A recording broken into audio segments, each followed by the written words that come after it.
I absolutely love this cloche. It's got a beautiful shape on the top and it has a beautiful black base.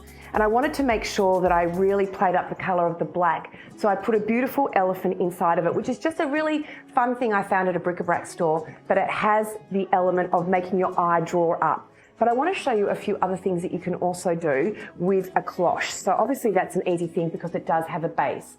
But to fill it up with something like this, the easiest way is to actually hold the base or hold the cloche from the lid, fill it with what you want. And I love these little baby apples. And of course, this is something you're not going to be able to keep in forever. But if you're having friends over or you're doing a beautiful cheese board and you wanted to create a little bit of height and drama on the table, this is a gorgeous way of doing it. So popping in those apples, making sure the little jiggle, that everything fits smoothly. No, that's not going to work. So we'll take one out, because if it's not flat, then you're not going to be able to turn it across. There we go. Now that's a really fun and easy way to get a bit of colour onto the table. You can do this with artificial apples as well. These I think are really cute at the moment, and I love the idea of just that pop of something, particularly now that we're in autumn. That's something that's really great.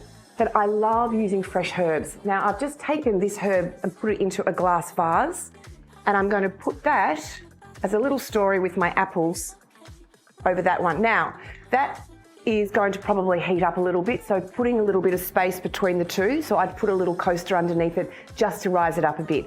But that is such a pretty look and a very easy way to create something very simple and a gorgeous table centre as well. Now, when I start thinking about collections and what I can put inside my cloches, I go down a rabbit hole, and I actually found someone selling on eBay a whole lot of old matches. And for me, this is a really cute and easy way to create a beautiful look. So these are some of them from the 60s and 70s. There's great stories inside of here, but filling up with all these different shapes and sizes and colour will create something that really is quite interesting. And for me, when we're doing things like this, creating a story that people want to know about why you've put it in there or why you've done what you have is sort of half the fun of it all. So doing this and then knowing that people are going to be interested into what the different brands are or where you got them from is kind of fun. But there's no right or wrong or right way of doing this. Shaking it to make sure we're filling up all the spaces. And again, pop that lid on top, give it a little rattle around, and that is also something that really looks absolutely fantastic.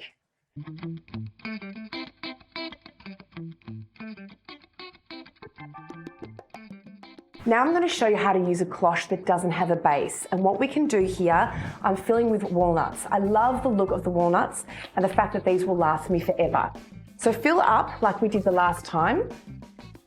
And then we've got a little tricky way to make sure that these will all stay and not move around. You do have to be careful though, because obviously it is glass and we don't want to break anything. So just going gently and slowly. Sorry, we might just have to do this slowly. The great thing about walnuts is their beautiful shapes and the different colours. And I think the fact that it will reflect in such a different way, no matter which way you turn it around. You don't even have to keep this completely full either. Now, that is how we've got it. And I like the fact that there's going to be a little bit of air through it so you can see through the middle of the glass. And then I've got a beautiful old book, which I'm going to use as the bottom. And I love the fact that that then becomes a part of the story. It's actually on the book and it's meant to be complete.